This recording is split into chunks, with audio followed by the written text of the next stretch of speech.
Lionel Messi waxa uu ku dhashay dalka Argentine. Qoyskiisu waxay ahaayeen dad iska sabool ah. Yaraantiisii waxa uu jeclaa kubadda cagta. Marka uu 5 jir noqday, wuxuu bilaabay kubadda cagta wuxuuna u ciyaari jiray koox ka dhisan magaaladooda oo aabihiis tababare ka ahaa.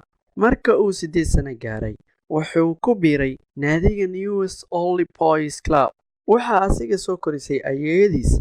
Muddo kadib ayeeyadiis way xanuunsatay wayna geeriyootay. Waxaa soo wajahay dhibaatooyin badan. Wuxuu dareemay cidlo. Muddo kadib aabihii ayaa ku dhiirigeliyay in uu kubadda ku laabto si uu u rumeeyo riyadii ayeeyadii iyo asiga waxa uu ku riyoon jiray in uu noqdo ciyaaryahan dhammaystiran. Muddo kadib waxaa laga helay cudurka growth hormone deficiency. Taasi waxay ku noqotay dhibaato kale oo hor leh marka ay tiimkiisa ay awoodi waayeen inay bixiyaan qiimahaas oo ahaa halkii bil $900 in lagu daaweeyo. Sidoo kale waxaa loo bandhigay tiimka River Plate, kooxdaas oo iyadana aad u danaynaysay Lionel Messi balse aanan awoodin qiimaha lagu daaweynayo. Inkastoo dhibaatadaas ay soo wajahday, asiga hamigiisa ma uusan ka joogsan. Markasta wuxuu ku hamin jiray in uu kubadda sii ciyaaro si uu u noqdo professional player. River Plate marka ay diiday, waxaa xilligaasi arkay tababarihii Barcelona ee ciyaalka yaryarka. Kadib wuu la yaabay. Wuxuu dhahay, lacagta lagu daaweynayo annaga ayaa bixinayno, laakiin hal shuruud waa in aan tijaabinaa. Hadduu tijaabadaas ka gudbo, annaga ayay dusheena tahay.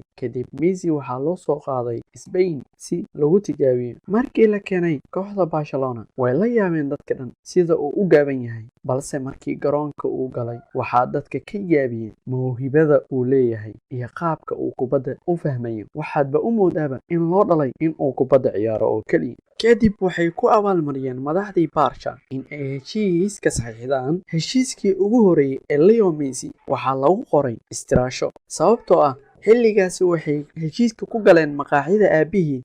Meeshana waxaa ka dhawaa oo keliya istiraasho. Sidaas aawadeed kontraktiga ama heshiiska waxaa lagu qoray istiraashada. Taasina waxay qayb ka noqotay taariikhda Lionel Messi. Xilliga ilaa iyo hadda wuxuu u ciyaaraa Barcelona. Messi waxaa la dhahaa record breaker, micnaha rikoorada ayuu jejebiyaa. Waxaana loo tixgeliyaa in uu yahay ciyaaryahanka ugu fiican dunida. Maxay tahay siraha ku kaydsan guushiisa? Nin la kulmay dhibaato dhanka caafimaad iyo dhanka dhaqaalaha, sidoo kale wajahay diidmooyin fara badan. Saasoo tahay, markasta waxa uu joogtayn jiray in uu riyadiisa rumeeyo. Shaqo adag kadib, wuxuu markasta doonayay in uu noqdo waxa uu maanta yahay. Isaga oo ka hadlayo sida uu ku soo gaaray guusha, wuxuu yidhi, waa in aad u dagaalantaa riyadaada oo si adagna aad ugu shaqaysaa. Waxaan bilaabay waqti hore, waxaan joogteeyey waqti dambe, maalinba maalin, sanadba sanad. Waxay igu qaadatay 17 sano iyo 114 maalin in aan noqdo mid guulaysta.